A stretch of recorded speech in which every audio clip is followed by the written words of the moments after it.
January 15th, 1947. A quiet winter morning in Los Angeles. A young mother is walking with her daughter in a neighborhood called Leimert Park. It's an ordinary walk, until something in the distance makes her stop dead in her tracks. At first, she thinks it's a mannequin, a pale, broken mannequin dumped in the weeds. But as she gets closer, her stomach drops. It isn't a mannequin. It's a woman. Her body has been mutilated beyond recognition. Her face has been carved into a chilling, almost mocking smile. Her body sliced clean in half. This gruesome discovery would become one of the most infamous unsolved murders in American history. A case so disturbing, so grotesque, that the press gave it a name. They called it the Black Dahlia. Elizabeth Short, 22 years old, a girl from Massachusetts who came to California chasing the Hollywood dream. She wasn't an actress, not yet, but she carried herself like one. Black dresses, red lipstick, porcelain skin. She turned heads everywhere she went. Friends described her as soft-spoken but magnetic. Always surrounded by men. Always dreaming about her big break. But Hollywood in the 1940s was not a kind place for young women. For every starlet who made it, thousands were chewed up and forgotten.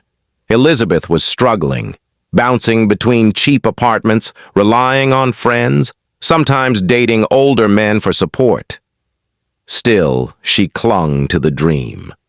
Until January of 1947, when her name would be burned into history forever. The morning Elizabeth's body was found, police swarmed the scene. Her body had been cut in half with surgical precision, completely drained of blood, the skin scrubbed clean.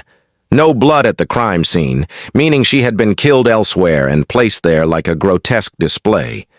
Even more horrifying were the cuts to her face. From the corners of her mouth, her killer had sliced upward toward her ears, leaving her with a permanent haunting grin. Reporters raced to the scene. Photographers snapped pictures before police could stop them.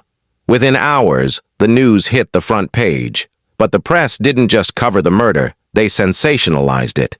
They called Elizabeth the Black Dahlia, playing off the film noir movie The Blue Dahlia, which was in theaters at the time. From that moment, Elizabeth Short was no longer a struggling actress. She was a symbol, a mystery, and a victim in one of the most disturbing cases Los Angeles had ever seen. The LAPD launched one of the largest manhunts in its history. Hundreds of suspects were questioned. Doctors, surgeons, soldiers, men Elizabeth had dated, random drifters. The brutality of the murder suggested someone with medical knowledge. The clean dissection, the draining of blood, the way the body had been arranged, it all pointed to someone methodical. And then, the killer began to play games. Just days after the murder, the Los Angeles Examiner newspaper received a package. Inside were Elizabeth's belongings, her birth certificate, business cards, photographs, and an address book. The items had been carefully cleaned with gasoline to remove fingerprints. The envelope was marked, "Here is Dahlia's belongings. Letter to follow." True to his word, more letters came. Some were taunting, some were rambling. All were signed with a chilling name, the Black Dahlia Avenger. Over the years, theories exploded. The doctor. Some believed a surgeon had done it, maybe even one who lived in Los Angeles. The mob connection. Others whispered about mafia ties. Was Elizabeth involved with someone dangerous? The Hollywood connection. Some thought she had been murdered by someone powerful in the film industry. One of the most famous suspects was Dr. George Hodel, a wealthy physician with disturbing tendencies. Decades later, even his own son, a retired LAPD detective, became convinced that his father was the killer. But the truth? It's still uncertain. The Black Dahlia case consumed Los Angeles.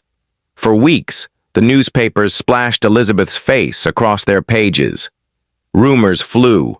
The public was both horrified and fascinated, and Hollywood never let it go.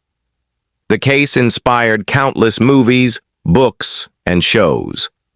From LA Confidential to American Horror Story, the image of the Black Dahlia became cemented in pop culture. But at the heart of it, there was a real young woman, Elizabeth Short, a dreamer who never got her chance.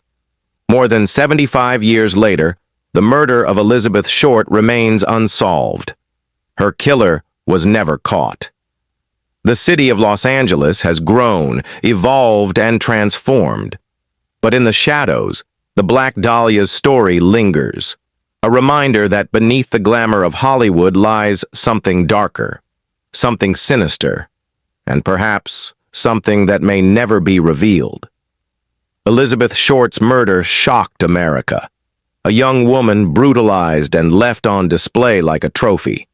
But what if I told you that just 1 year later, on the other side of the world, another body would be discovered? One just as mysterious, just as puzzling. A man found dead on a beach in Australia. No ID, no name, no cause of death. Only a cryptic message tucked into his pocket. They called him the Somerton Man. That's the story we'll cover in our next episode.